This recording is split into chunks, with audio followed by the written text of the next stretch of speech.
In a world that glorifies the grind, Selah is a sacred invitation to pause. Every other week, you'll find space here to slow down, listen inward, and remember who you are beneath all the noise.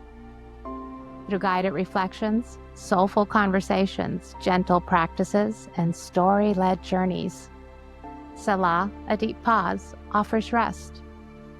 Not an escape, not to repress, but as a way to come home.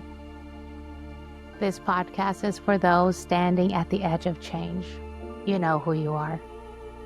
The seekers, the sensitives, the high-functioning feelers, those ready to honor the quiet and reclaim their own rhythm. So come as you are, and exhale, then exhale again, and stay for the stillness.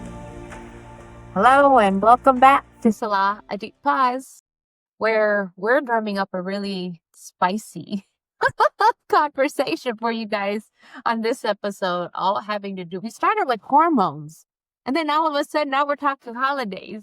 So it's really fun. Yeah, well, they It is kind of go fun, Krissi. together. They go together. I mean, because you kind of have to, right? Because most of the women that listen to us are somewhere in the middle of some type of hormonal shift, whether it's perimenopause, full menopause, or just life, right? So, whichever version shows up today, that's what we're going to be talking to. And for the men that love our show, and we thank you for listening, you know a woman who's living through it. You just do. And so here we are, hormones, holidays, and all of the in between. So as the lights go up and we run into Thanksgiving and the holiday season, the expectations pile in, and our bodies are just like, oh, we've done this before. And we know the season can feel there's love and there's joy and there's exhaustion and obligation and tradition. And it's just a lot. And today we're going to talk Literally, you're making my armpits itch. sorry. That's That's another. making my armpits It's a whole itch. nother symptom that's probably a thing for menopause. It really is. But we're talking about that pattern of obligation. And then the pattern of obligation, I think that we call tradition, and how the Correct. shift in our hormones or the changing of the rhythms can be another invitation to pause and listen, and maybe to return to what's nourishing for us over this holiday season. So, Laura, let's go ahead and kick it off with your invocation that I love that feels like a mirror for this time of year. And just a moment to drop out of the noise and back into the body before we get going. Yeah, and I really invite you to have the courage to feel these words. Sometimes we don't want to acknowledge what's really whispering, what's really nudging, what's really making our armpits itch. We don't want to acknowledge that, right? So I'm gonna get us started. The whispers beneath the season. So as the holiday season begins, may I listen to the whispers I so often ignore. Am I aware of the split? That part of me craving connection, and the part whispering, I don't belong here like this anymore. I feel the grief in that awareness. Grief for what was, for who I used to be inside these spaces. And yet, beneath that grief, I sense a spark of freedom. That quiet knowing that belonging to myself matters more now than ever. I notice a low hum of dread wrapped in obligation. That pull of, I'm so grateful, but under it, exhaustion. My body already knows what's coming, the roles I'll slip into without meaning to, the conversations that will ask for me to put on emotional armor, and the invisible performance I've rehearsed my entire life. Be pleasant, be helpful, be fine. I love my people, so why am I bracing? So as I enter this holiday season, I pause and return home to my body, to the soft intelligence that's always been asking beneath all the noise, calling me back to remember my worth was never in what I produce, how I perform, or how I please others. May my nervous system find the rhythm that's uniquely mine. May my breath loosen what the world has tightened. And as I move towards this season of gathering, may I also gather all my parts, my truth, my boundaries, and my tenderness, and carry them all with reverence. May this conversation serve as a poem for all the women in me who are learning to listen again. Blessed be this body, blessed be this breath, and blessed be this becoming. Aho. Oh, love that, Laura. And I think we'll just jump on into the hormone conversation. Um, I know for me, I know for And me, it's pretty much mhm, it's one of the top mm, layers of what I'm dealing with these days.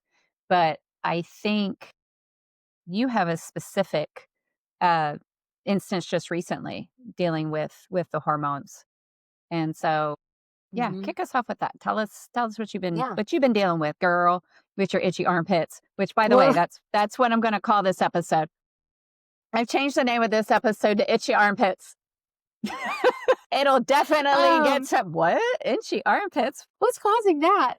Um, okay, well, what's really interesting is what started this conversation and the idea of this episode is I just came back. Well, Tim and I just got back from a 3.5 week honeymoon, the honeymoon that we never had.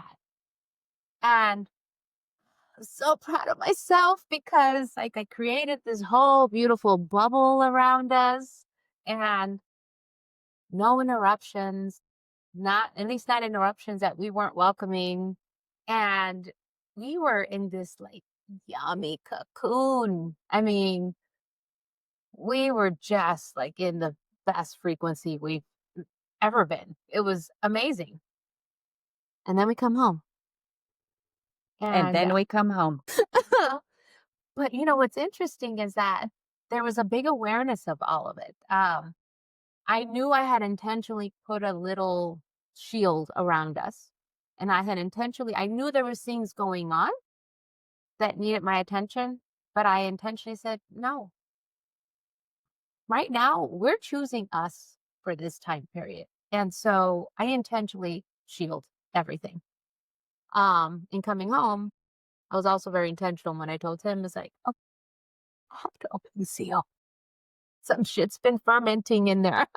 And when I did, I went in, because even with all the work, I went right into responding, and addressing. And there was a lot of debris in the field that it had to be looked at. It had to be addressed. It had to be managed. And while that can feel good,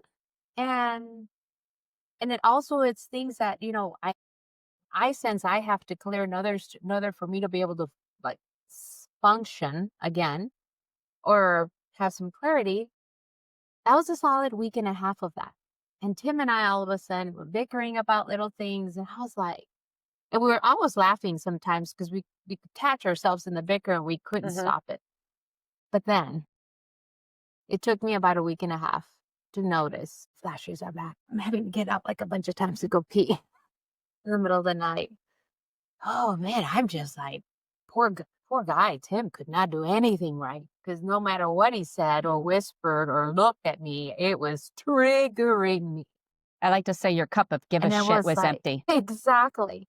And poor Tim's And just like, "Put more give a I was shit like, in the cup, please. Put more give a shit in the cup." and it was really surreal to all of a sudden go, oh.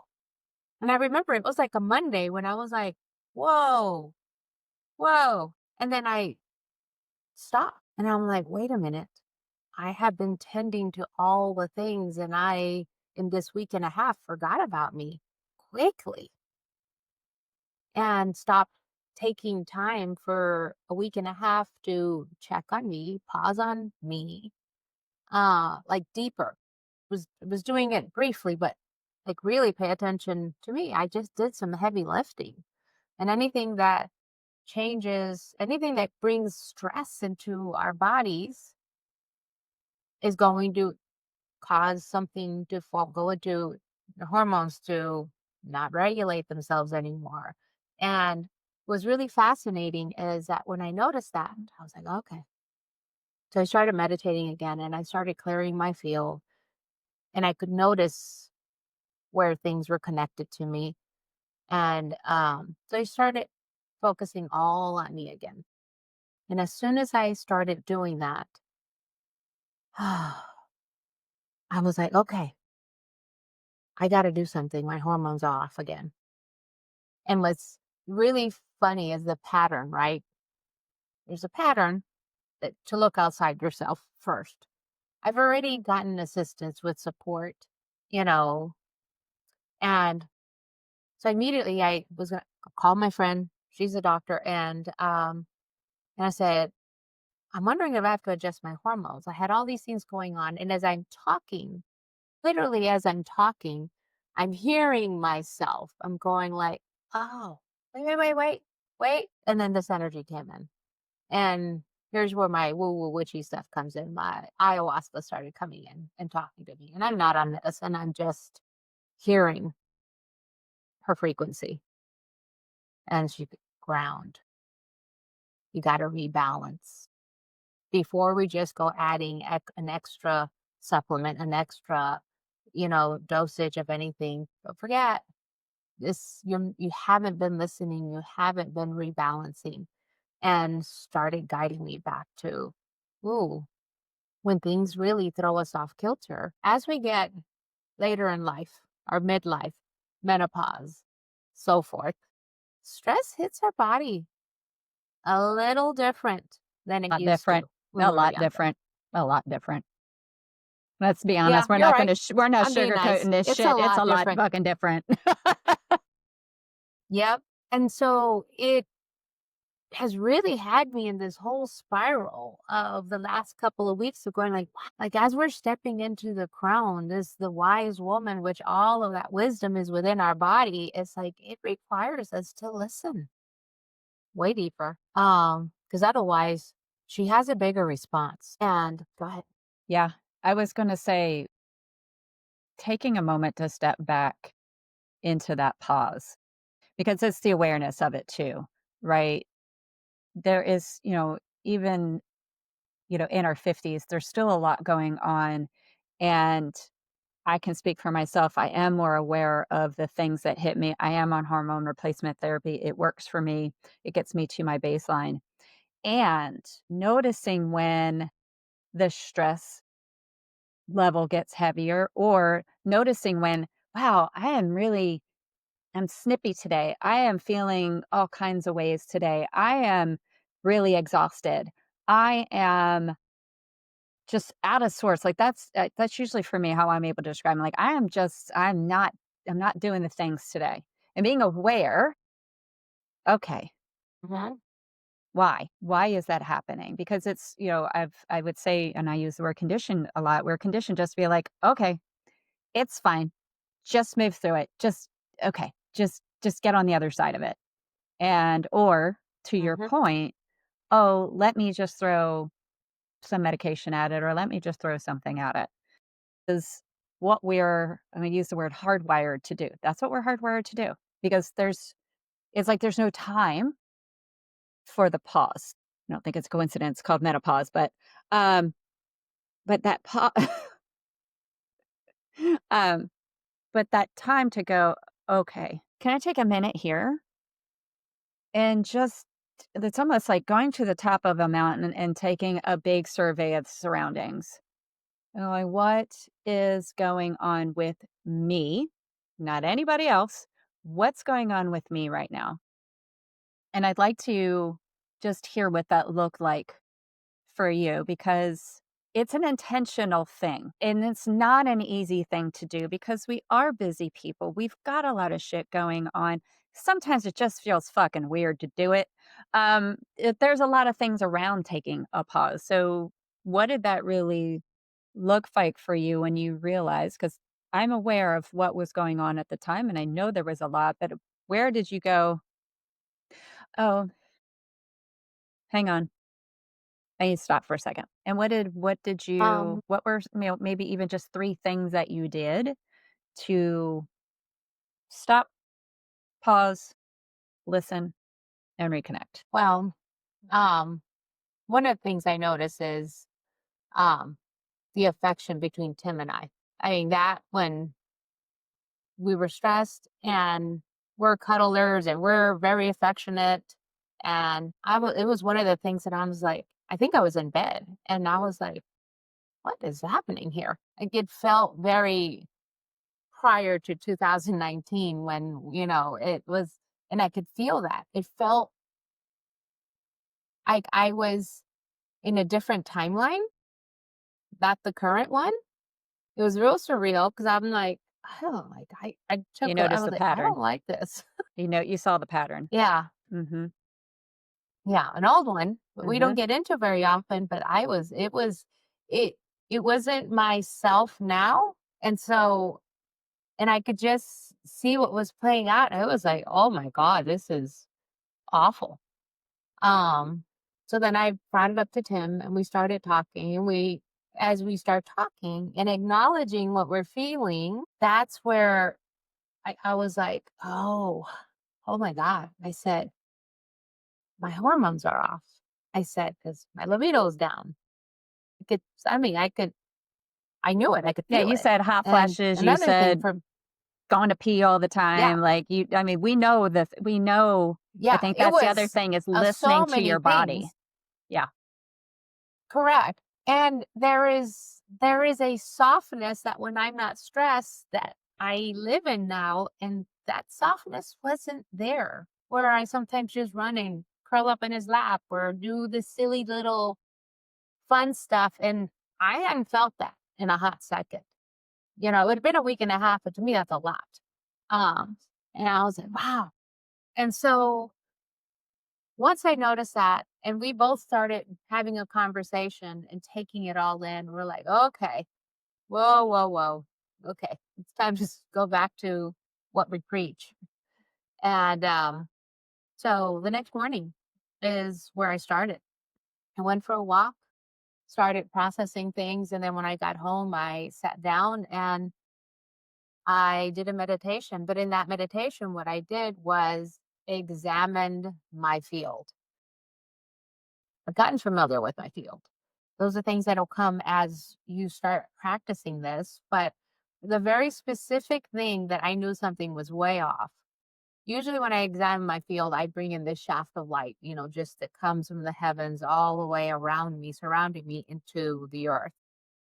And when it came in, I literally on my right side, it ricocheted. I saw the light just ricochet off, and it felt like a big opening. And I had not felt something like that in a hot second. And I realized that there was some there was some energies attached to me. Other people, stresses, things that was and when we are there for people, we also have to bring our parts of ourselves back. So like if Like if I'm holding, like if you were to have a really stressful week and I go and I sit with you and I hold with you and I love on you and so forth, are human, there's a part of me that's going to want to stay with you to keep holding you even after I go home. Sounds great. But then now I did that with you. Now I did that with another friend. Now I just did that with a group. And then now there's so many fragment parts of me just scattered everywhere. And that's what I realized when I saw that. And I literally, when I felt that, like I had images of specific people that were coming into mind, and I was like, ooh, like, okay.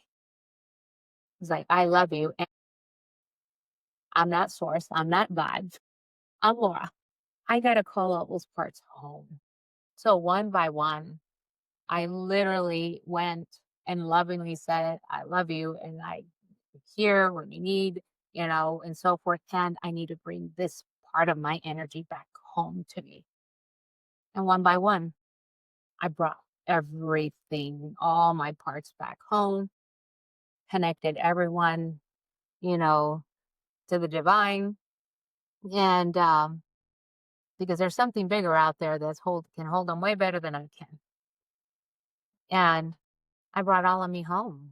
And then once I did, holy cow, all this messaging started coming in from Aya and all this messaging about, okay, how to get grounded again.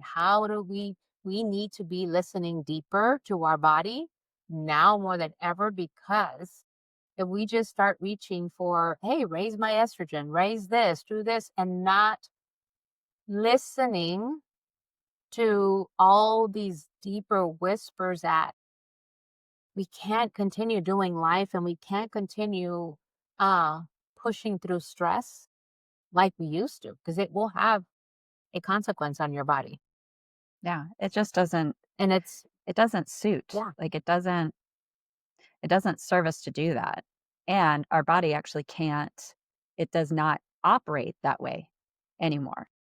My body does not anymore. operate the way it did. I'm 54. It does not operate even the way it did when it was 50, let alone when I was 45, 47.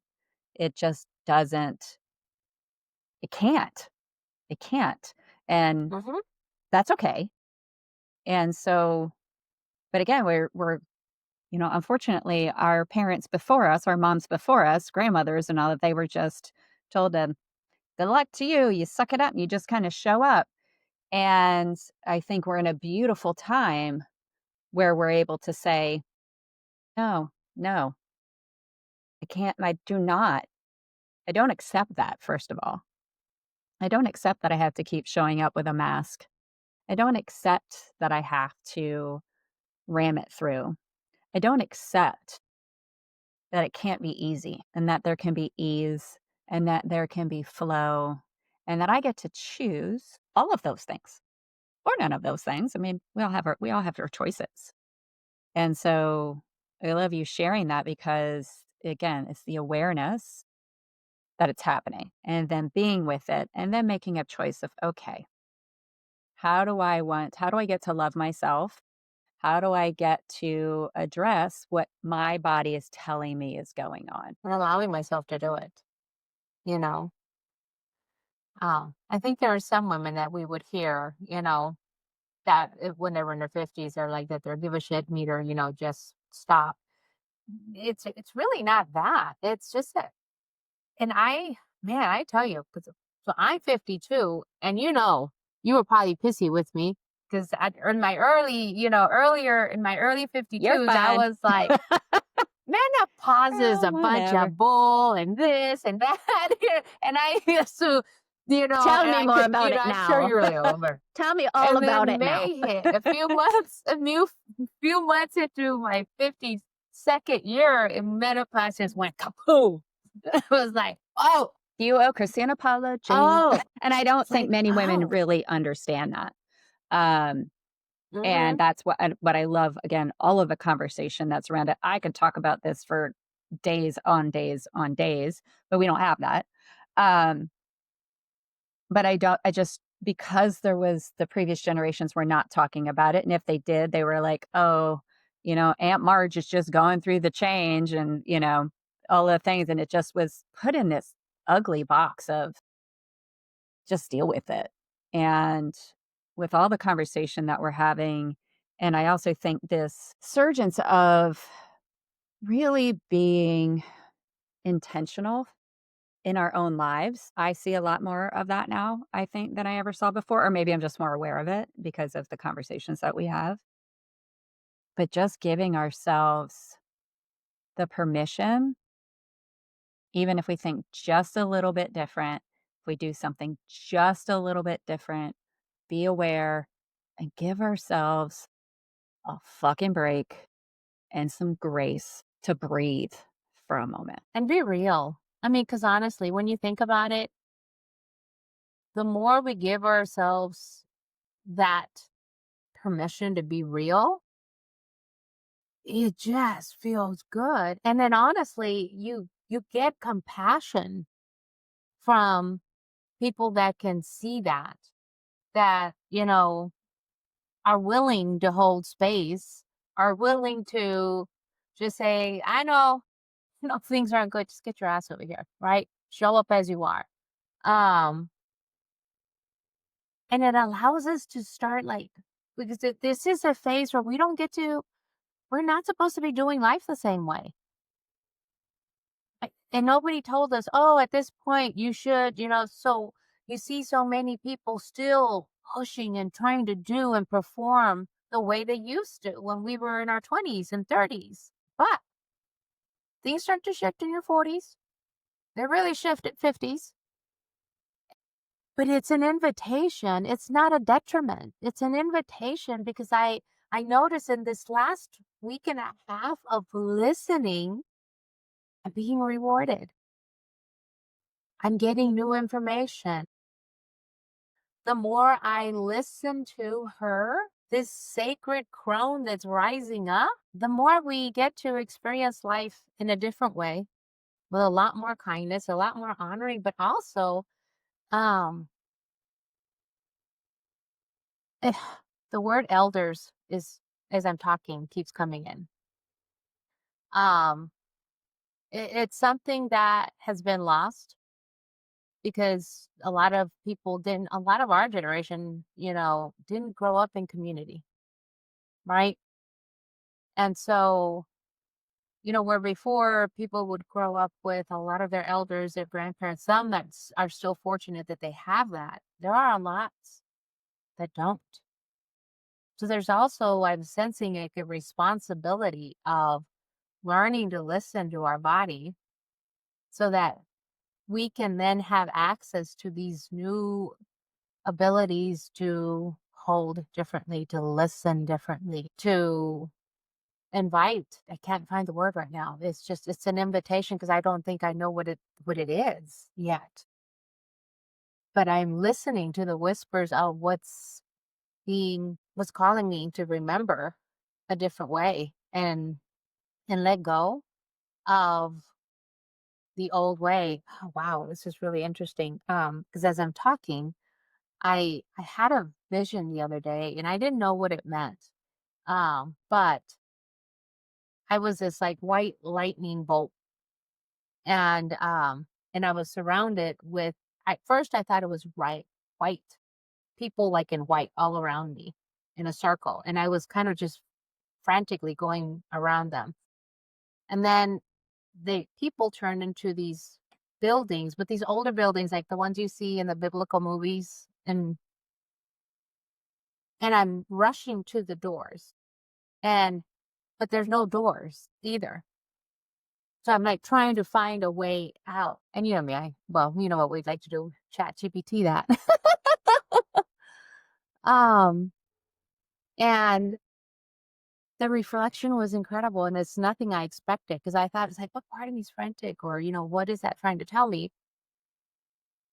It was letting me know to feel the grief of the old the buildings represent these old structures that used to hold me, these old ways of being, these old relationships, all these old ways where I used to live life. And there was a part of me in this new consciousness that sometimes is still trying to reach for those old doors. There was no doors because I shouldn't be walking through those anymore.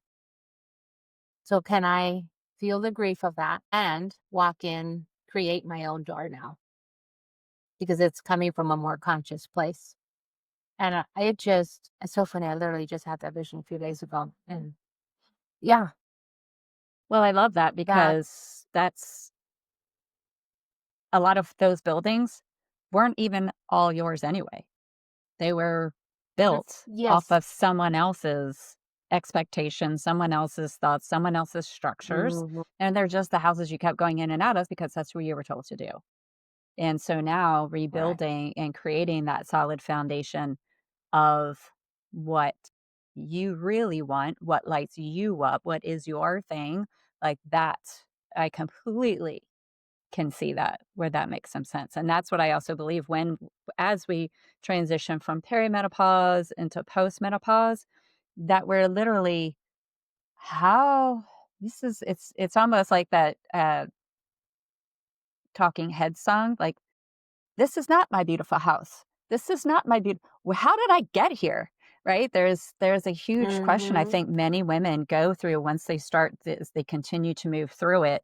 You go, "How did I get here? I built this. Whatever this is that I'm sitting in, I did build it. It's mine right now." And for me, I found I'm like, I don't like any of this. This isn't mine. And it would eventually move into, this isn't even mine. It would lead me back to when I was younger and go, if I remember the things that I really enjoy, because I think that's where we find a lot of what really resonates with us is going back to when we were younger, going back when we were little kids and what lit us up and what did you really want to do? I mean, I'll tell you, I wanted to be the Avon lady. I was like, what are you going to do? I'll be the Avon lady. That's not a doctor, not a lawyer. I'm the Avon lady. And going back to those things that lit us up, what I find as I talk to different women is usually we can go back 40 years and we can find those things we're like, "Oh, that was what I want." And we can find the connection to what we want to do now with that connection back there. That in between where we did build a life and we had our children and we did all the things, that still matters because it got us to where we are right now. And it almost just loops back around to that child and go, "Okay, where can I," and I'm making a little, like, infinity symbol, "Where do I go back and merge and become who I Mhm. who I Yeah, know me to be?" So I think correct. that's And not reach for those doors for those old structures mhm, because it was what we knew. yeah. Just, um, And mhm. speaking of old structures, I think that's a great segue into like the holiday conversation because most of us are going to potentially either walk into a home, like we'll probably go to a parent's house or something, or people are coming into your home and the traditions are sometimes those old structures.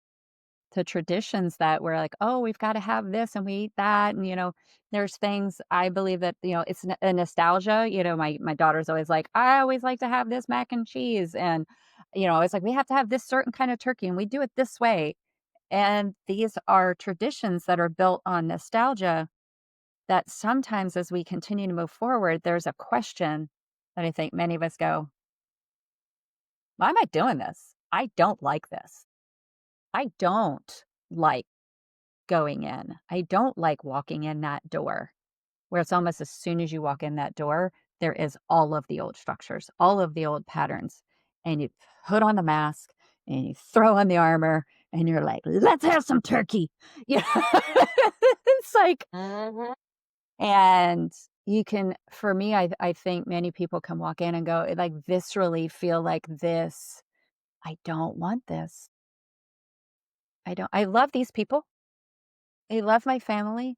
I love our traditions. I love the nostalgia, but there are so many of these things I don't want. And, how can we slowly start to take it back?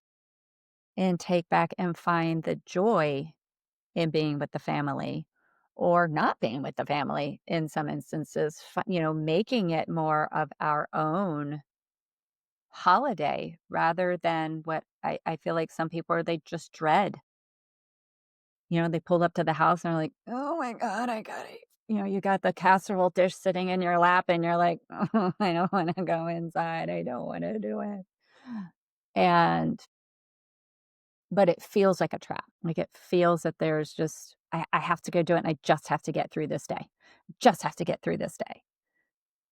And I'm And the wondering if heaviness of the obligation, like, it's like the obligation, it's like it's not even an obligation, like, it's expectation. something, it's a contract Mhm. you cannot get out of, or it feels like you It feels cannot stifling. Yeah, that's why I say it feels get like a out of it. trap, like you're just stuck in it. You're like, "I've got to Mhm. be here. I have to." Like, there's literally your brain is going, "Nope, you have to go. You have to do it."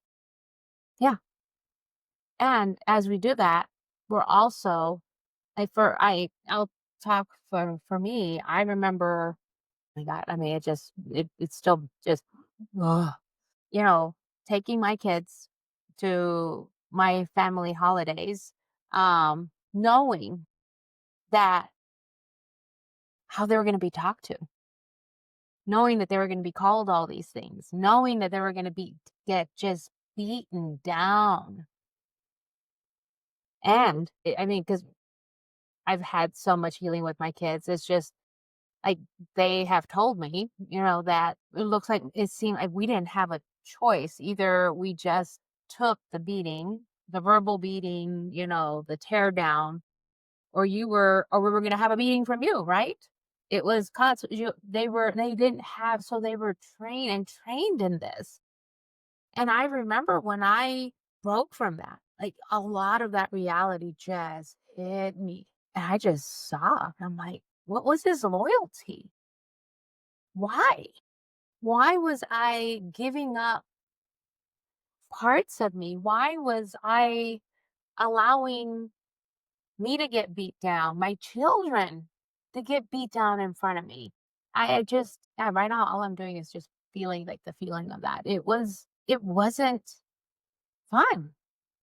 It wasn't loving. And so, um, and it's not easy to choose you. No, it's not.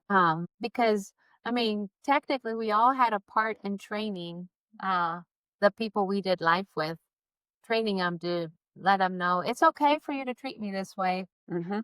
It's okay for you to treat It's my fine. kids this way. It's fine. And so we allowed all of that, right? And so when you finally get to a moment of enough, not anymore, well, there's a response to that. And I think it's gonna be different for everyone. Mhm. It is because I Mine mean, was a there's little rougher. so many people. There's just families are just that. I mean, Yeah, everything is different for everyone, but it doesn't mean, correct. you I know wish I had more awareness, yeah, back and it then. also doesn't mean if, you walk in, then, somebody's like, "Oh, I didn't have it that bad." But it's your experience is not relative to someone else. Your experience is also your experience, and I think that is super important Mhm. to point out because, the whole, "Oh, somebody has it worse." It's be aware of what your situation because your situation is important. Your experience is important as an individual. Um, Correct. No, correct. Um, and no matter what it is, it's just learning to honor. I mean, because then we've we've heard some people that they decided to show up a little different, decided to show up with more of their parts, decided to show up in a way to be seen, and it turned into this beautiful invitation for their family to go, oh, and respond different. See, I didn't have that opportunity at the beginning because I didn't have the level of awareness at that moment. and that's okay. You don't you know, know until you know. yeah. And then you know and you go, "Oh no." Hmm. That's what a no is. Oh Exactly. no. Hmm. And I love Yeah, I it love that. is. When it comes to when it comes to the holidays, I think there's a couple things that we can give our listeners. And that one is that awareness. And it might not be easy because it is so mired in our unconscious that it takes a minute to be aware. And so maybe something to think about is where you're giving and giving. You're making the food, you're making all the food, you're doing this, you're doing that, where you're giving, giving, giving. Are you receiving? Is there any receiving for you in the day? Because when it comes to that Thanksgiving Day or that, holiday tradition in December, whichever one that you do, you know what you already plan on doing. Where is your receipt? Where are you receiving? Really receiving? Because Well, and it's then it's not sometimes easy to also do because of our anyway. Yeah. correct, but also with our conditioning, which is so unconscious, can you maybe go in with a little, just say, I'm going to take this part of the armor off. Not all of it, because that could be dangerous. That could be, Yes. We don't go in but naked. Don't do you, it. Not yet. but but this consciously decide, I am going to let some of this armor down and let the people that you love see a little bit more of you. Because if we can do that, you know, I'm having an opportunity to practice that now. Because, when I had a big disruption with my family, I mean, I was armored up, you know. Um, of course, all of my conditioning required me to be very armored up, right? However, now when I do have some new opportunities to connect with people that I love, I'm showing up with way less armor and letting them see these parts of me, and they are surprising me. I'm being met with some of it. Some of it's still triggering, but then there is an opening and an openness because somebody has to be the brave one. And you just said triggering too, and it's also, I think, stepping in with the knowledge that you're not responsible for how other people are triggered by you. Mhm. Because it's not that I've heard this a few times and I've reframed it for folks where they were like, "Oh, I triggered this person." No, you didn't. They were triggered by something you did. You're not responsible for how they react to you. And I think that's an important thing to walk into and just giving yourself that grace of, "Okay, I'm not responsible for Uncle Phil's response to something I said about what I believe. I'm not responsible for that." And I feel a little bit better that I said something that meant something to me, right? And so I think that's super important. Um, One thing I noted, because I jotted down a few things that maybe you could do before the holiday, and one of them is I don't know if you've ever done this. I've never really done it, so I'm looking to try it. Is create a no list before the holiday, like some of the things that you're just going to say no to, and just write them down. Even say them out loud. I'm not doing, certain things that maybe you've always done. You're like, every year I do this. And maybe make them some easy ones. They might just be, I'm not going to bring that. Cousin Susie can bring it, you know, and then just those things that drain you and just write them out and maybe pick one or two that you're like, you know what? I want to stick to this. I want to stick to this, and knowing that that's maybe how you're making a little bit of space for your own peace, and make it like an experiment. I'm curious how this is going to roll out if I say no to Aunt Barbara when she tells me, I need you to make your special such and such. Oh, yeah, I'm not making that this time around because it's really difficult for me right now with everything else I have on my plate. And then just see where that goes. Just your little no list. I love that. I love that idea. And notice how where it lands in your body when you're saying no to something. Yeah. Might get a little So pay addictive. attention. Nope.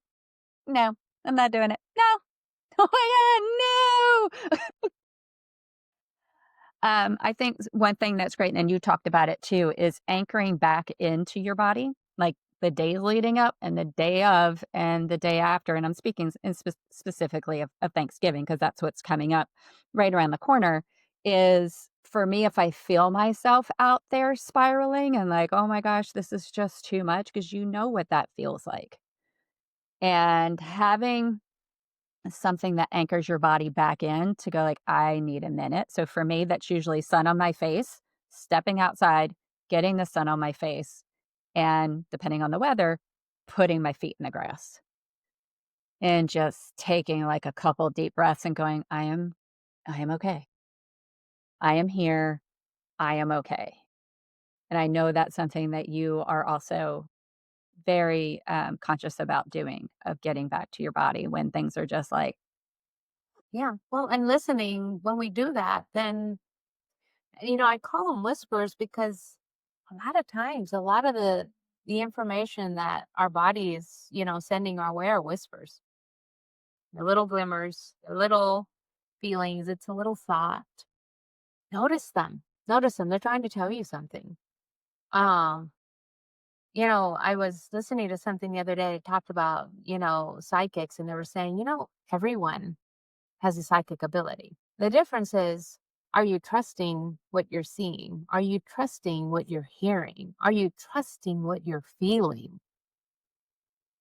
It's, and that's how I started. When I started, I'm like, oh, I'm going to say it. I don't know why I got this. And then it ends up being landing somewhere. It ends up uh making sense. And so it's learning to pay attention. Even that vision, I kind of almost dismissed it for a few days. I was because I didn't like the way it felt and what I was seeing. And so I kind of muddled it for a few days. And actually, I was trying to do this. Not, I was trying to do that because I just gonna don't know ignore why I that. didn't That want can't to be look. something I need to know about. Go away. Shoo. Yeah, but it wouldn't go away. So I'm like, oh, okay, fine. So Well, then that's I went important. and I think did the that's important. interpretation. If it keeps Yeah, coming up, just be like, okay, I'm curious. What? It's just like, exactly. you keep coming up for me. And I've actually done this before when I've said something out loud. I go, okay, I'm just going to say this because I keep hearing it. So I'm just going to say it out Hmm. loud. And usually it would end up being Yeah. like, oh, that was, and that's almost where you learn to trust your intuition, that you go, Hmm. oh, okay, here it goes. I'm going to, like, I just like to call it almost like a little curiosity game. All right, I'm going to throw this out there. Ah, okay. That was what I thought it was. All right, cool. And then you start Hmm. to, it's almost like you start to learn, okay, that's what that felt like. Oh, okay, that's what that felt. And the more that you can keep stacking on those, okay, all right, or the, because sometimes when you hear things in a certain way, like if it's like I like to hear like anxiety usually is really loud, because that's also something that drops in. It's usually really loud and it usually like causes disruption, but it's still something you can hear, right? And it's something you could go with. And then you go, okay, that was not a thing. That was my anxiety talking. And so you start to learn the difference between that whisper that you're talking about and that loud voice that you're talking about that's telling the story.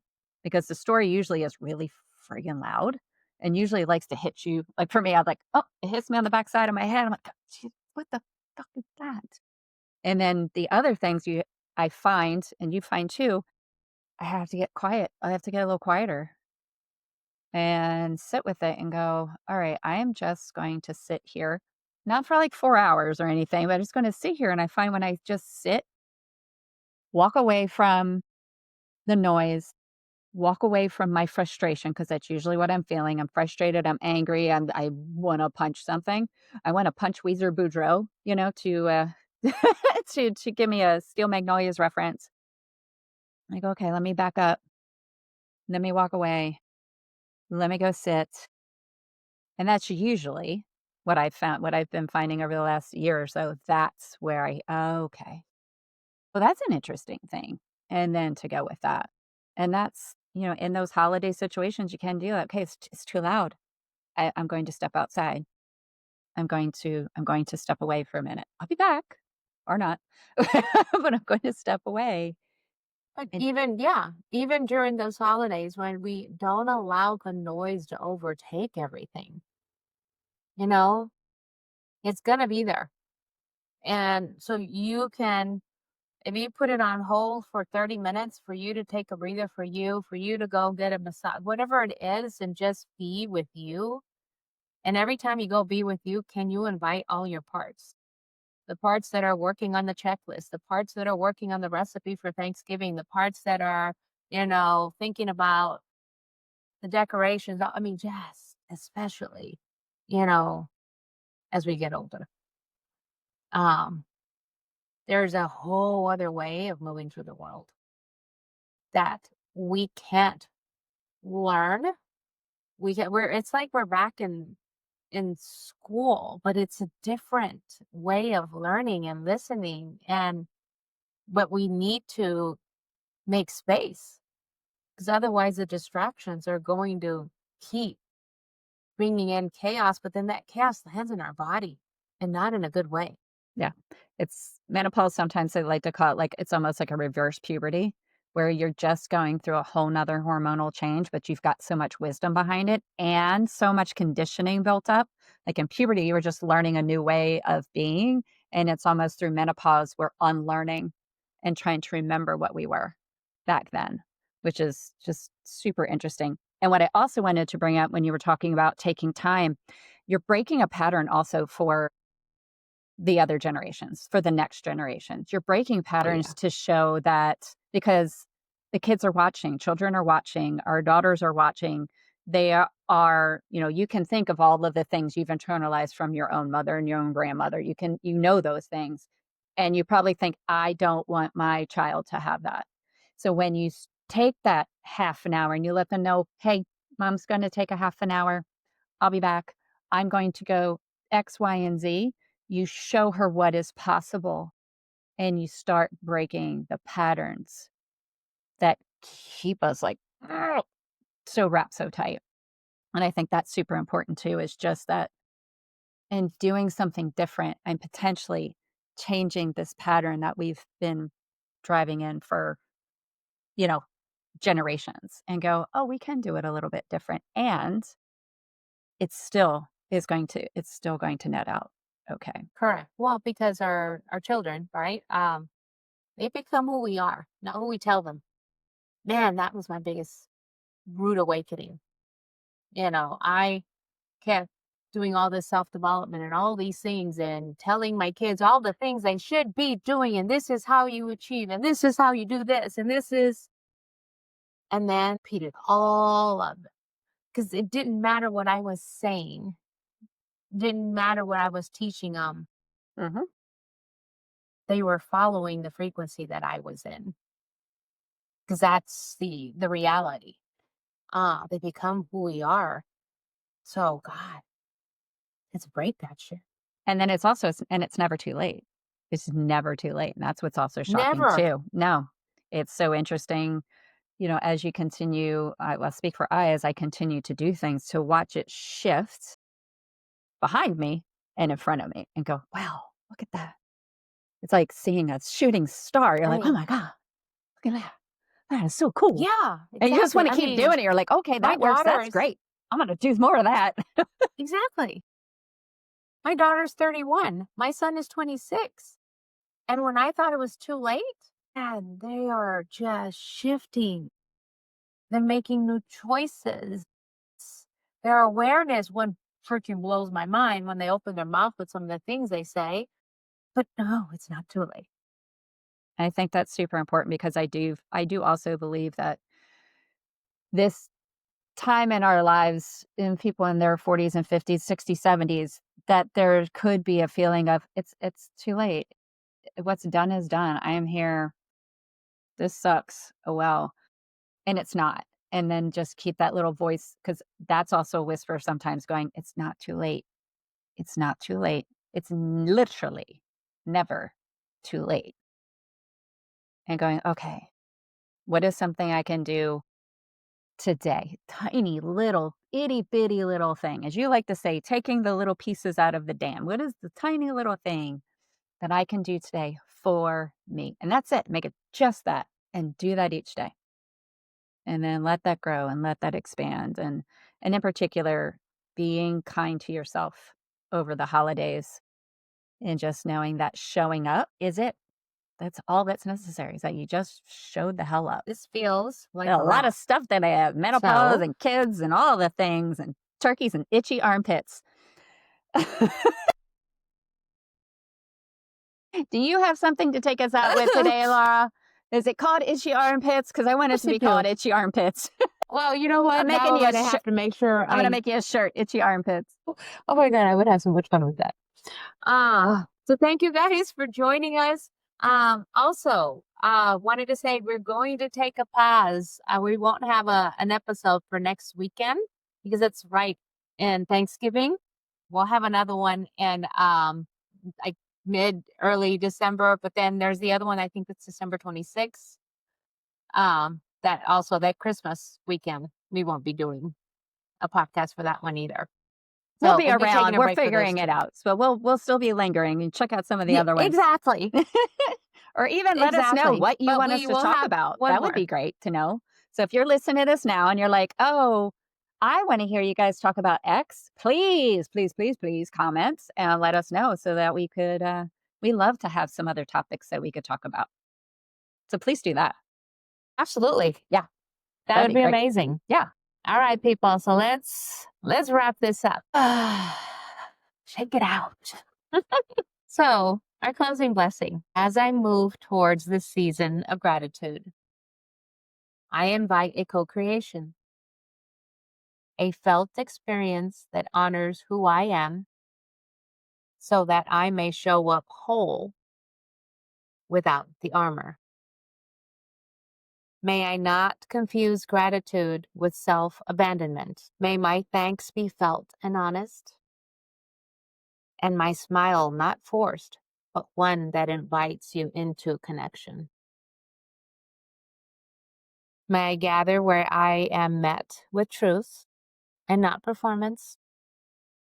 May I sit at the table that feeds my spirit and not just my roles. And if my body speaks through fatigue, through tightening, or through tears, may I listen as she is sacred, because she is sacred. May this holiday season be one of radical permission to pause, to breathe, and to belong to myself first.